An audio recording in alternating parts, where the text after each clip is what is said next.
Good day. Here are the top stories of the Manila Times from Monday, April 11, 2022. The page 1 banner headline reads, Leyte officials rally behind BBM and Sara. Officials of the 4th District of Leyte, led by Ormoc City Mayor Richard Gomez and Representative Lucy Torres Gomez, vowed their support for presidential candidate Ferdinand Bongbong Marcos Jr. and his running mate Davao City Mayor Sara Duterte Carpio. Stand up for God, Catholics told. Manila Archbishop Jose F. Cardinal Advincula called on Catholics to have the courage to stand up and shout loud praises to God and not to worldly desires and material things as the country pauses to observe Holy Week. Defensor eyes QC as entry point to Metro. If elected mayor of Quezon City, Anakalusugan party list representative Michael Defensor plans to make the city an entry point into Metro Manila for the international airport being built in Bulacan. Vaccine supply exceeds demand.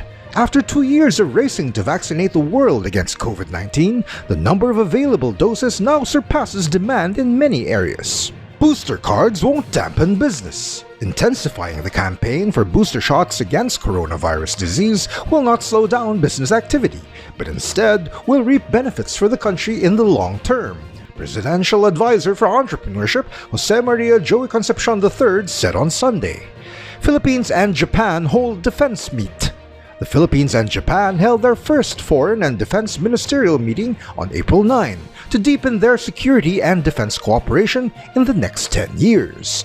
Go backs move to end Endo.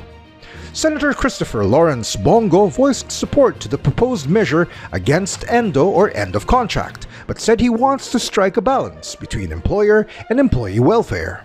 In regional news, Pangasinan to cast votes for Bongbong Sara team.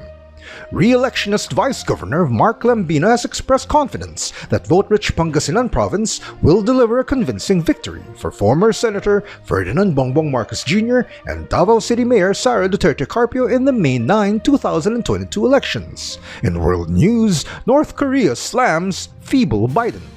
North Korea has described Joe Biden as an old man in his senility in a characteristically colorful personal attack on the US president after he accused the Russian leader of war crimes in Ukraine. Ukraine war calls for UN reform.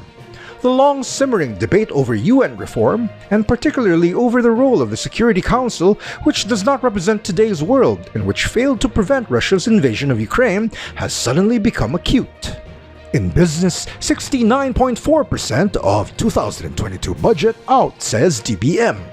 More than 69% of this year's national budget has already been distributed to agencies, according to the Department of Budget and Management or DBM numbers released over the weekend. And in sports, Warriors hold off Spurs and keep number 3.